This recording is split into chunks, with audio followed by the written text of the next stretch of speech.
Okay, it's double H here. This is a very, again, another off the cuff, real vid that I'm doing here now. I'm just going to be very simple about this again. Spider-Man teaser. You know,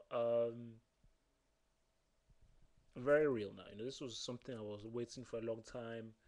I didn't want to give Mark Webb a chance. That was my main thing. I did not want to give Mark Webb a chance. But I was like, you know what? Let's everybody give everybody a chance. Let's try and be real. Let's try and be together. So I was like, okay, fine. I'll give him a chance. Let him prove himself to see whether he is the guy to actually deliver a Spider-Man film that's worth anything. It's like, okay, give Webb a chance. You know. Um, so I watched the trailer. See now, the amazing thing about this teaser that was released, that he actually released two teasers. So we're going to be talking about the two teasers he released. The first teaser he released, um, pretty good.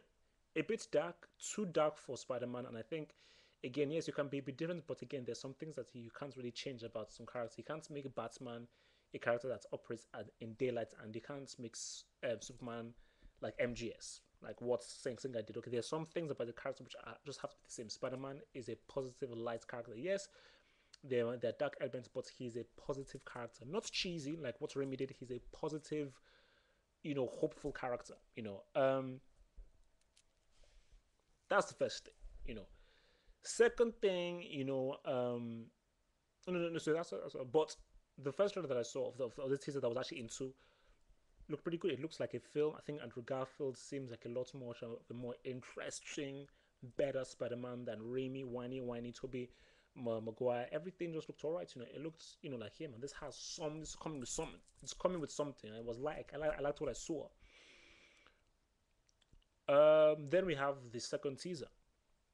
This is the second, because remember there were two. The second teaser was Mirror's Edge. Just type in Kotaku Spider-Man Mirror's Edge in Google, and that's all you need. That sequence of the POV, which, oh yeah, again, a good idea of having a POV. That sequence of a POV, Spider-Man in the POV, is the worst thing I've ever seen in my life.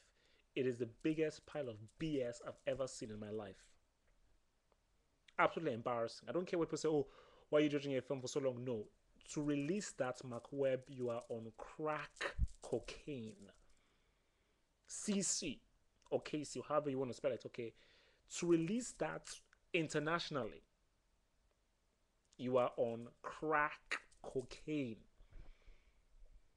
Because that sequence was an embarrassment. It was ridiculous. The CG was worse than the CG in Spider Man 1, which came out in early millennium.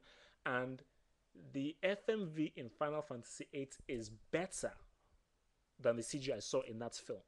Final Fantasy VIII, I think that thing came out like in the late 90s or something. Remember, it came out, yeah, it came out like in 99 or something. Because remember, it came out after 7, which was in 97. So, it's like, it's madness. It is complete and utter madness. I mean, I do not know what this guy was smoking or what he was doing, but that sequence was mad. And like, after that, it's like, look, you have a chance to make a statement.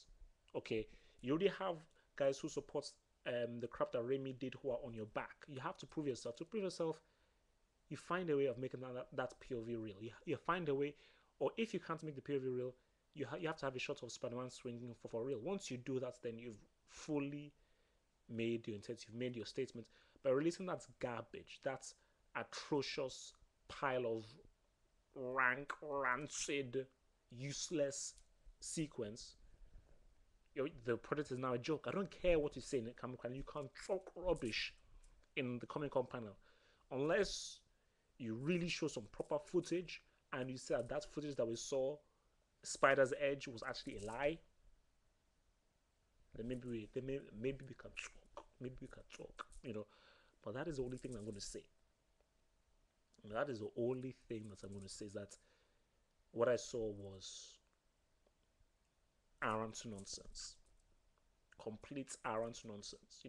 And if Webb knows what's good for him, he better, say that sequence. He better, I want a full apology, written and verbal. a written and verbal apology of what he did in that sequences. I'm sorry, Double H, I'm very sorry. Please forgive me. That sequence, it was just a joke. I was just having a laugh. I was smoking crack when I was doing it. You know, like, okay, Mark, that's all right. Next time, don't do that to me. Next time, please put a real thing, and then boom, we can shake hands and go. Simple as that. So they have it, you know. Just give me an apology. Just say you were smoking crack when you were doing that CGC, because you had to be smoking something, crack, scontariga, anything, weed, grass, glue, anything. You had to be smoking something to release that kind of sequence as your international official trailer for Spider-Man in the year 2G11. Bada bing, bada boom.